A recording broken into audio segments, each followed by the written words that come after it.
This video is an introduction to the course Advanced Embedded Linux Development. So we're going to do an introduction to the course, talk about why you'd bother to learn Linux, and talk about what this course is and isn't. So first of all, who is this guy? My name is Dan Walkus, and I currently work full-time in industry and teach part-time. My current gig is Vice President of Embedded Engineering at SiteHound. I began teaching at CU in the spring 2019 semester, and I'm a former CU Boulder embedded systems student from the early 2000s. And during that time, I was a TA for ECN 5623 real-time embedded. So I've spent quite a bit of time learning about embedded systems, and it's been a great pleasure of mine to put this course together and to be able to share it with all of you. So my 20th year of industry experience was in 2019. And most of the previous 12 or 10 or 12 years have been Linux embedded systems related. I'm not a doctor and I'm not a professor, so you can refer to me as Dan. And the attitude that I try to approach this course with is really kind of like as a team lead on your development team. So if you can think of me in that respect. So talking about why should we learn Linux, there's a EE Times Embedded Market Study from 2019 that kind of showed the responses from folks working as electrical engineers and what they were using for their operating system in their development projects.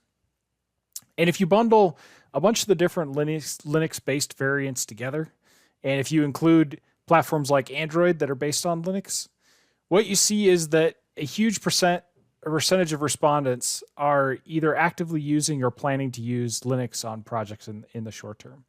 So it's one of the most popular embedded systems out there. It's one that if you know something about it, there's a pretty good chance you're going to be able to apply it in your work.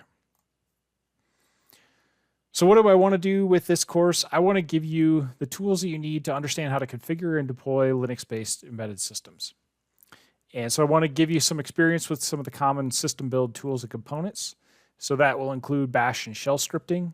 It'll include Buildrid and Yocto as build frameworks to build your own embedded Linux distribution. It'll use QEMU for virtualization, for emulation of your embedded environment. So I want to make sure that this course is about gaining experience with Linux driver development in the follow-on portion of the course, and general improvement in your resume interview skills in relation to embedded Linux. And really the part of the reason I developed this course is there's a lot of things in here that I wish I would have had as a part of my graduate studies.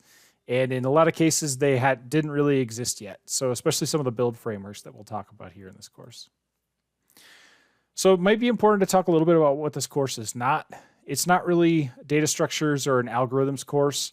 So we might cover a little bit about data structures or algorithms, but it's mostly about how to use existing libraries and software in the case that we do cover them. It's also not really about low resource microcontroller or anything like FreeRTOS, not going to cover event loops or anything like Bluetooth protocol. We're not specifically covering sensors, although in the follow-on portion of this course where you do a final project, you'll be able to select a sensor potentially to integrate as part of your final project. And we're not really covering embedded libraries for low resource processors. It'll all just be about Linux and Linux application development.